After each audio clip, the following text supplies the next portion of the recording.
All right, here we go. Let's see here. Oh, baby. Hold on. Oh my gosh. That's perfect. That is dead nuts. You need that name with all those black eyes done. Oh! Oh, yeah. Well, you saw the thumbnail. Let's go ahead and get right into it. I was one of the silly ones, maybe, that ended up buying one of the M70 AB2s that was surplused recently to the American market. If you don't know what these are, basically back in 2010, Century Arms had a bunch of these non-matching Yugo M70 AB2 kits laying around that they commissioned to have slapped together. We don't really know who did it. I've heard Two Rivers maybe possibly was commissioned back then, but it's all speculation. We really have no idea. But these were built and then sold to the American military, which is interesting. They were then used on a military base in California from 2010-ish up until recently for training. From what I've been told, OP4 training with blank firing. So these things probably spent the last 20 years of their life shooting nothing but blanks and have probably been ridden quite hard and put up wet on multiple occasions by American soldiers or, you know, guys that were training. Plus, it would kind of teach American soldiers how to run an AK. I guess in case they would ever have to encounter one, they would know what they were doing. So it's very, very interesting that these things are now available as surplus on the American market by being used by the American military. That doesn't happen very often. So this is the first time we've seen something like that happen in quite some time. And Atlantic Firearms was the first company to announce that they had these, and they sold really, really fast. And I remember seeing someone post about it on Facebook and was a little upset when I saw the price at like $5.99. They were blowing these things out with all this patina. They all had rack numbers and paint marks and rust and pitting, and I thought that was cool. The fact that the Americans did that to them, I thought it was really cool. Shortly after that, AIM Surplus and Bud's Gun Shop both announced that they had a big batch of these that they were going to sell to the American market, and there was about like a week and a half between when Atlantic sold all of theirs to when AIM announced theirs. So I quickly bought one. My buddy H-Town Werewolf, Rodrigo, bought one, and a bunch of other people that I know. So they were very clear on their website what these things were used for, because a lot of them had like really jacked up front sight posts with welds. They were most likely used to mount blank firing adapters, and they probably welded them on. At least that's what all the descriptions said on all the websites. And they were very upfront about how rough a lot of these were. Some would come with cleaning rods, some wouldn't. Some would have clamped on light mounts, some would not. And some of them would have the spring-loaded push button that Yugos have to hold your recoil rod in place, that holds your dust cover down. Some would not. Mine had 2 of the 3, but a lot of people, it varied. But they were all very clear on their websites about what you were buying into, what you get, what you might not get. So that's the way it goes with surplus and LEO stuff. They were very honest about that. I was turned on to it because of all the wear and the history. So I bought one. Right around the time, like literally a day after I spent my money, a lot of the people from Atlantic Firearms started to get their guns in, and saw a lot of pictures where people are really enjoying their guns. People are really having a good time, like showing all the different character wear that theirs had compared to someone else's. And then we started to see some guns that were rough, you know, bent grenade sights, bent rear leafs. I'm talking real bent, even some that were installed upside down. Dixie Mauser has a really good video on 3 of these that he bought, so you can kind of see the variances. Some missing certain parts, varying states of disrepair, and some cleaner than others. And everything was going great until some pictures started to surface of some of these guns that had chambers that had been dremeled all to hell and opened up quite a bit, quite crudely, and feed ramps that were dremeled. Here's a picture of probably the worst one that I saw, and I think I saw 2 to 3 guns that were actually from guys that were showing their pictures online.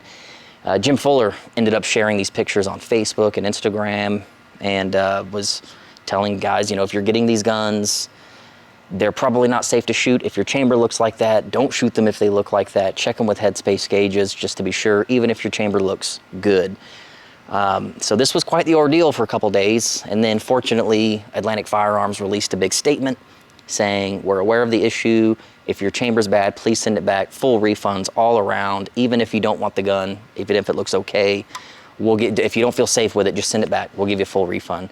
Atlantic Firearms even stopped all of their shipments, checked all the guns again, sent out emails telling people, we'll give you full refunds before we even send these to you if you're not comfortable getting one. Although we have cherry picked all the bad ones out of the batch, we're not gonna let those go out. And Bud's Gun Shop ended up doing the same thing. Good on all of them for doing that and helping out the customer. That was cool.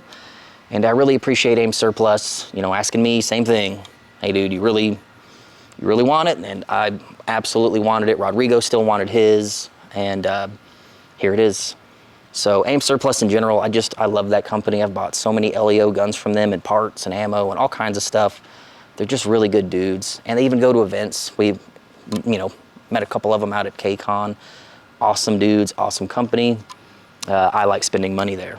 Now, when it got here, I was a little nervous to say the least because of all the drama going on. And, you know, I think a little bit of it might have been a bit harsh because let's be honest. A lot of us say we want these battlefield pickups. A lot of us say that we really dig a beat up looking AK with character wear. Well, this is real. Like, this is really what they look like when they're rode hard and put up wet. Like, you can't fake this kind of wear. And some people are complaining about it a little bit too hard, in my opinion, especially for what we paid, like $5.99 for these things. Just saying. And it's a fully featured AB2. It's even got a bayonet lug, for crying out loud. And the grenade sights, like, AB2s are just cool. And it's an underfolder. It's just a cool gun. So we might have been a little bit harsh, although the guns that did have the jacked up chambers, feel really bad for those guys, but at least they got full refunds. So all is well in the world. But the ones that did go out that were shootable, hopefully mine's one of them, I honestly think it's a really cool thing. It's just cool owning a gun that American military guys were shooting for years and years and years.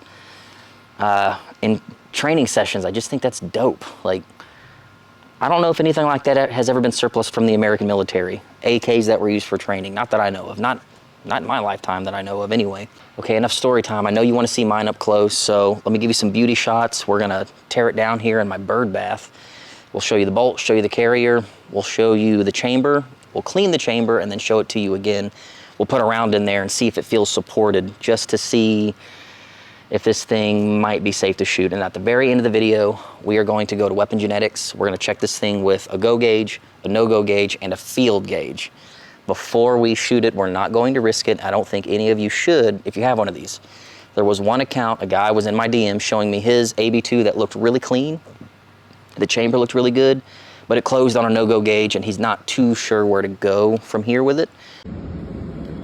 So I got the gauge in the extractor claws, pushing it forward, and it goes all the way forward with no issue. And as you can see, it's in.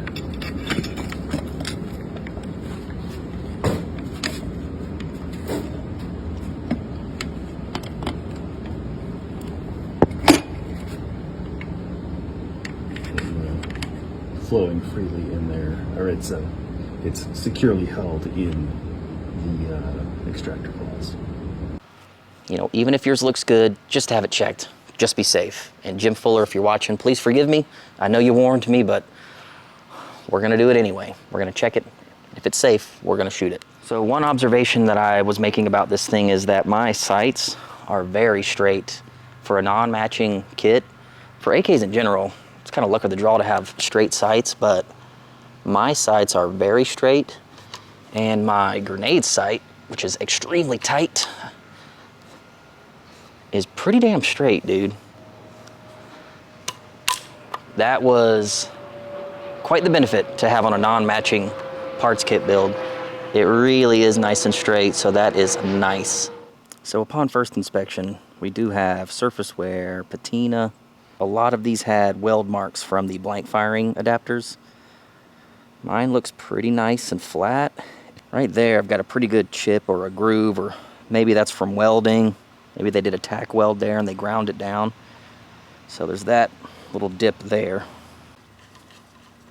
I don't know about you, but my threads look pretty good. Muzzle device comes on and off really easy. And there's that bore. I do have my flip up night sight. That's cool. My stock actuates pretty easy. That's about all the wiggle I have. Pretty common. for underfolders. I have like no wiggle from these two pieces. It's very tight. And then of course, folding it, very easy.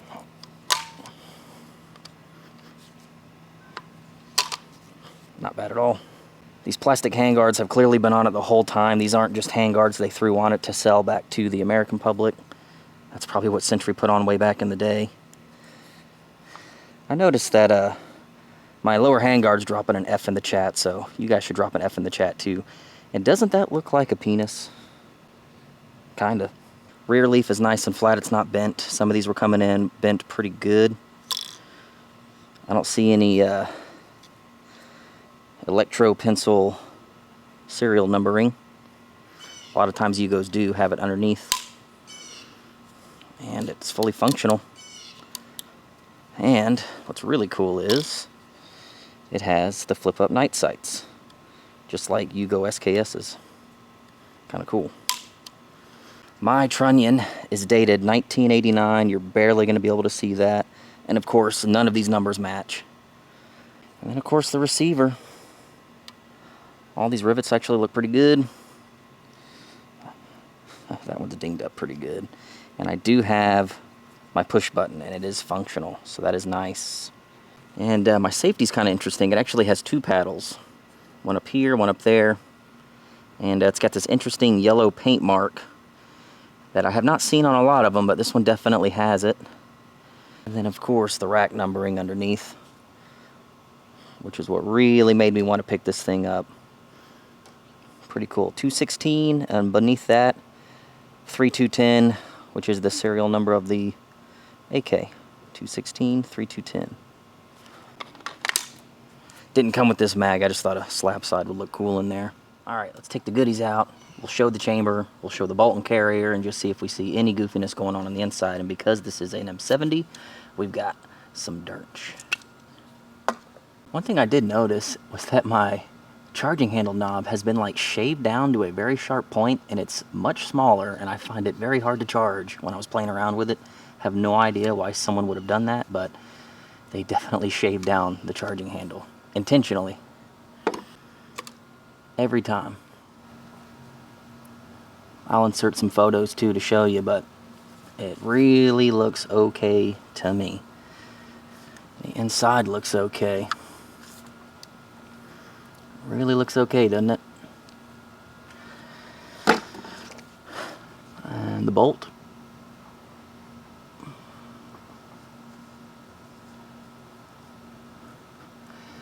This bolt looks brand new. Look at those lugs. Almost no wear. That is a good looking bolt. Of course the carrier. There's that little bit of splash that they all get. This thing looks perfect. Like, quite perfect. Here's my freaking shaved down charging handle.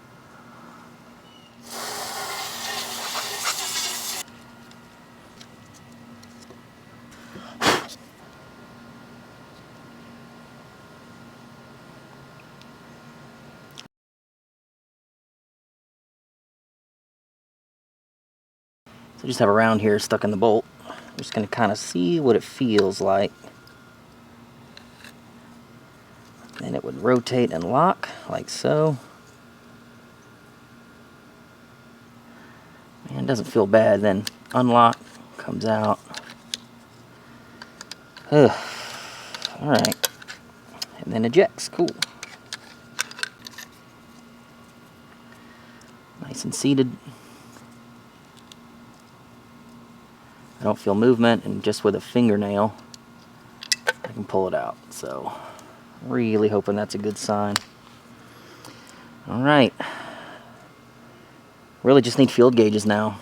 But they're clearly, you can feel it, there clearly is a little bit of roughness to that bore right there, that little shiny spot there. So we'll see. If you want to support this channel, go check out thirdpinthreads.com. We have some cool t-shirts and hats.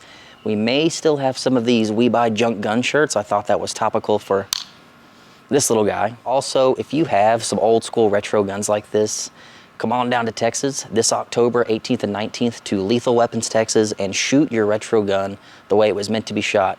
Be the 1% of Americans that actually buys their guns and shoots their guns. Kind of a rare thing in the grand scheme of things.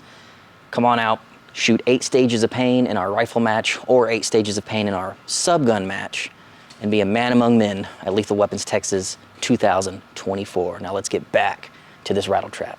As stated in the video, we do have a little bit of clearancing on the chamber, so Cody's gonna take a look at it and we're gonna check it with some gauges. I don't think it's that bad, dude, I'll be honest.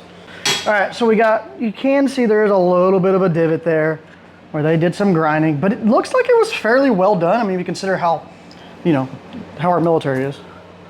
All right, here we go. This is our go gauge, so we're gonna check it with this first. Let's check it with a live round first. Actually, no, we're gonna check it with it, because that's not an actual. Here we go. All right, here's our go gauge. And normally I would pull out my extractor for this, but we're just doing this kind of quick and dirty. So we're gonna push that on there, hopefully. There we go. All right, we're gonna, oh my gosh, dude, it's tight on a go gauge. I think that's my go, let me look. Yeah, that's my go gauge, dude, that's tight. Like really tight. It felt good when I did that with a round. Like it's almost too tight in my opinion. Let's see, it's not gonna close at all on a no-go, but we'll put it in there anyway, for the kids. The kids at home watching. Yeah, nothing, it's not. That's got like the tightest headspace you don't want it any tighter than that. This is a go. I don't really like hammering on my go gauges, to be honest, because it's got to get the extractor over it. Let's see if I can just, yeah, okay. It's tight, but it seats, it yeets, right? All right. Try not to drop those bad boys. Dude, I'd shoot this thing. Oh, it's not going to close on the no-go. How's our no-go? That's it. Ain't happening. That's all we needed to know. That's it. Which I hate doing that to my gauges, so I'd rather not. I brought you lunch. Yeah, I know. You know? Anyway. Dude, I'd buy one of these in a heartbeat. It's got the gas cut off, It's really tight, and it's probably from all the tight like a man's anus. Carbon from those blanks. Yeah. The sights are super straight. The stock locks up fairly good. Look at this pitting. Yeah, so it's got pitting. I mean, that's from somebody's nose dripping. So listen, Henry Chan from 9 Hole called me yesterday as I was filming B-roll in the backyard, and we got to talking about this, and he says, Clay, this is not legal advice, but I've seen way worse AKs with horrible chambers in Iraq doing their thing. Oh, yeah. And he says, he made a good point. He says, people are always bitching saying, oh, Battlefield pickup, I want that look. He's like, it doesn't get much more real than that. This is real. And, this is it. So I don't really know if you got one that's bad, absolutely, that sucks. But if you got one that's functioning, this is some awesome patina. And for $5.99, dude, I can't pretty believe, cool gun. I can't believe I slept on it. Here's one of my favorite things. Everybody has a hard time getting the top covers on, right? Put your top cover down, push the button, donezo. I love that. Makes it easy. Boop, boop. So now I'm going to check it with a suppressor alignment rod. Oh yeah, let's check that. And shoot it with the gas shut off. Now my end cap already has a baffle strike, right? A blast on it. And I'm not gonna say what builder that can was on, but God, dude, I don't think any of my other AKs are that perfect. Perfect. This shit's been beat on for 20 years. Dude, that military base. And look how badass this thing looks with that on it. It looks almost like it has a rifle grenade on it. Actually, hold that thought. Oh, you have one? Yeah, I'm fixing to put one on it. Oh, that looks cool. I went ahead and filmed this before we checked the gauges. If you're seeing this part, then the gun is safe to shoot. So happy about that because we're in this thing really cheap, $5.99. I'm super stoked, dude. I cannot wait to shoot this thing. So stay tuned for the next video. We shoot the balls off this thing and we suppress it. And I know some of you are gonna hate me, but we're gonna try some surplus wood on this thing. I think it's gonna look perfect. I've got some in a bag, still covered in Cosmoline. Been saving them for a gun. I think this is that one. If you got one of these things, let me know down in the comments below. If you had a good experience, did you have a bad experience? I'd like to know. Anyway, we'll see you next time.